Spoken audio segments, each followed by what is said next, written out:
This is East Rand Sports News. For all your Formula One news.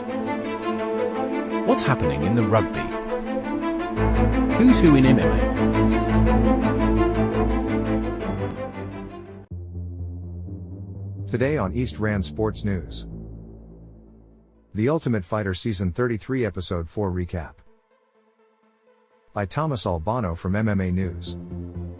Music by Upbeat Music. Each week, I'll be guiding you through a recap of this season's edition of The Ultimate Fighter, providing updates on what happens in each episode, from the drama and storylines out of the octagon, to the looks into who the competing fighters are, to what goes down inside the cage. This season celebrates the 20th anniversary of TUF. That inaugural season from 2005 helped to influence many future MMA fans, media members, and fighters, yours truly included. And now, 2 more fighters this summer will get the opportunity to call themselves TUF champions when it's all said and done. Last week saw the second flyweight matchup of the season, as Team Cormier's Emmanuel Rodriguez defeated Team Sonan's Arshian Mehmet in a highly entertaining encounter. Tonight, it's back to the 170-pound weight division, as Team Cormier's Jeff Creighton takes on Team Sonan's Andreas Binder. Let's get into episode 4 of The Ultimate Fighter. This week's TUF alumnus guest is Matt Serra, who won the 4th season of the show, The Comeback, and used that TUF win to get momentum and upset Georges St-Pierre at UFC 69 to capture the UFC welterweight championship. Serra says even today, he still considers the championship victory surreal, albeit something he's very proud of. Serra tells the team to seize the opportunity, and to forget about home life for a while. Serra then leads the team through drills, namely with Serra's grappling ability, while Sonnen praises Serra for his ability to communicate effectively as a coach. Matt Dixon adds his own praise, saying he makes the tips and techniques easy to retain. Jeff Creighton, while getting his hair cut, reflects on how he met his wife at a bonfire and how much he misses her, and her own sacrifices. Creighton adds he hopes to be able to take care of his parents one day for all that they did for him. We go to Valley Center, California, where Creighton lives with his wife in a trailer on her parents' property. Creighton's wife, Holly, says you would not expect Creighton to be a fighter based on his personality outside of the cage. Creighton trains at the arena in San Diego under the tutelage of Vince Salvador. Creighton says he is aggressive in his fighting style, putting pressure on his opponents, regardless of striking or grappling. Sonnen tells Binder that there is nothing that breaks a wrestler more than when his opponent gets up from the bottom. Sonnen reflects on Creighton being the best wrestler, and that Binder is the least effective with his wrestling. Sonnen notes that Ireland, where Binder is from, sucks at wrestling and hasn't made a real attempt at an Olympic medal in a while. Sonnen, however, says that Binder is a dog and a scrappy fighter. Binder, in a video package, promotes his judo ability, as well as his knockout power. Colby Covington helps lead Binder through wrestling training. Binder says he doesn't focus on anything about Creighton, he's focused on himself improving. Sonnen says Binder told him that he's not putting his energy in the training, but in the weight cut. Sonnen says he trusts Binder will do things right and get things done.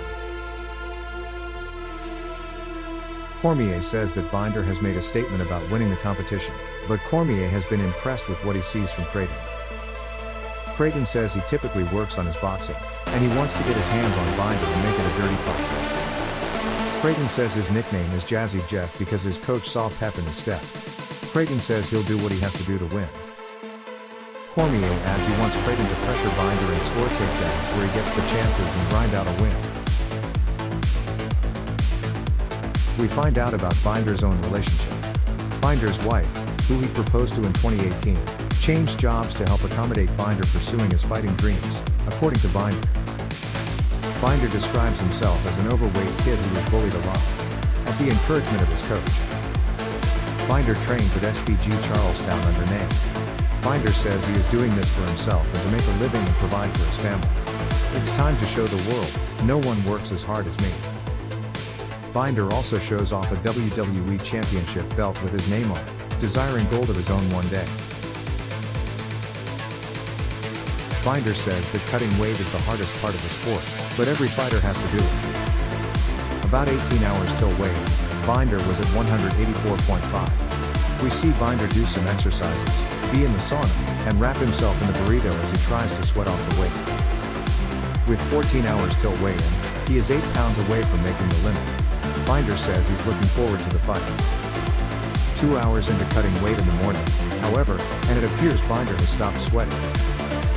Binder is at 176 pounds with only a couple of hours to go until the weigh-in. Matt Dixon reflects that something seemed wrong, with Binder uneasy on the stairs. His teammates tell him to stop cutting weight, and that he needs to prioritize his health. Sonnen comes by the TUF house to check on the situation. Sonnen reflects on how Dana White doesn't forgive fighters who miss weight on TUF. Sonnen offers $1,000 for every pound Binder is over, $5,000. Creighton asks for $2,500 per pound because of the opportunity that's at stake and Binder's irresponsibility.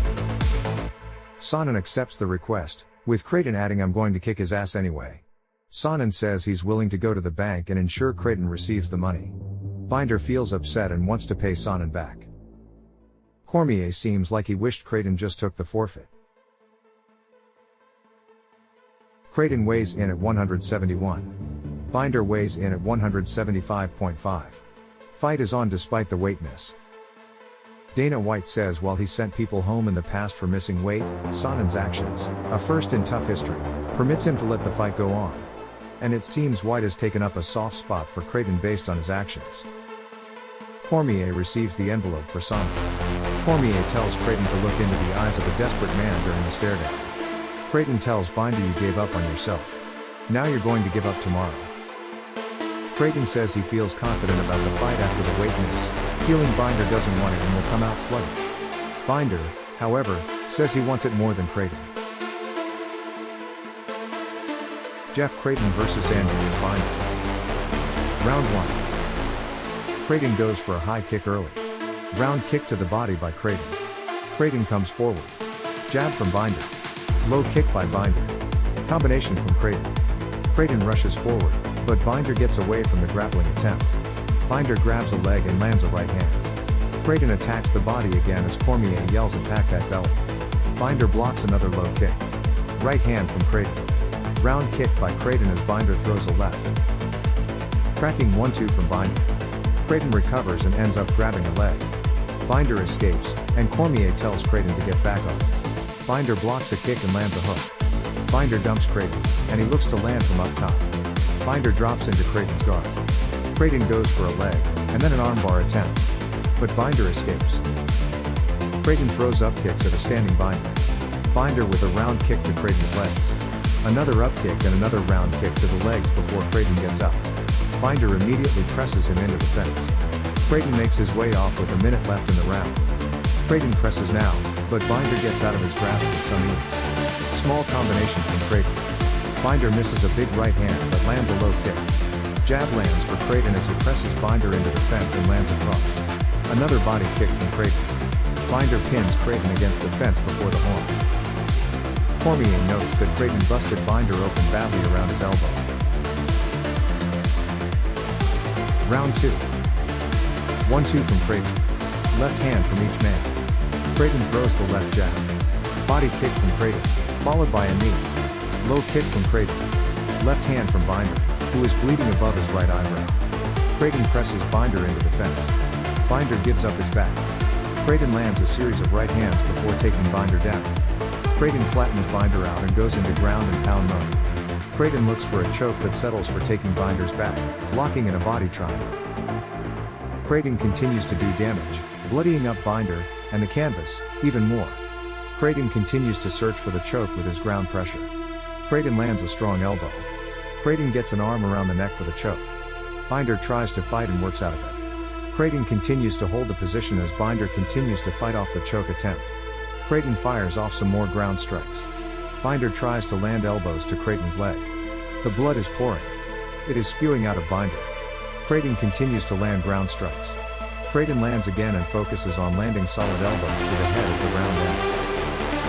One of the bloodiest rounds in TUF history, maybe even one of the bloodiest fights in TUF history. To the surprise of the coaches, and Binder, the fight is called after 2 rounds. The judges have seen enough to render a decision after 10 minutes. Sonnen felt that Binder won the first round, noting Creighton's reaction at the end of the round and the fact Binder was standing and trading a lot of the time. But all was needed was Creighton to take Binder down in the second round, where Creighton dominated, bloodying up Binder badly. Sonnen said he was okay with Binder defending and conceding the round because he was confident Binder won the first. Sonnen speculates the judges awarded Creighton a 10-8 round 2. Sonnen blames himself for that miscalculation. Creighton says he wanted a nasty, bloody fight, and he got that. Creighton says he is one of the best welterweights in the world and will continue to prove that. The coaches tell Binder he stayed in the fight and they do feel good. Binder says Creighton was who he expected and that the loss is just part of the game. Halfway through the first round now, Cormier announces that Team Cormier's alibi Alvarez will take on Team Sonnen's Firkatbek Yokubov in the next flyweight matchup, a fight Cormier says might be the most evenly matched pairing in round 1. Season 24 competitor and former flyweight champion Brandon Moreno will join Team Cormier next week. Ryan Clark, former NFL player and current ESPN personality, will also be present to hype up Alvarez before his fight. What will happen next week? Let us know in the comments. This has been an East Rand Sports News production. I am Kyle from our Sports News desk in Boksburg on the East Rand of Johannesburg in South Africa. Please like, subscribe, share and comment to help us grow this sports news channel to be bigger and better. Watch out for more sports news from ERSN. Goodbye for now.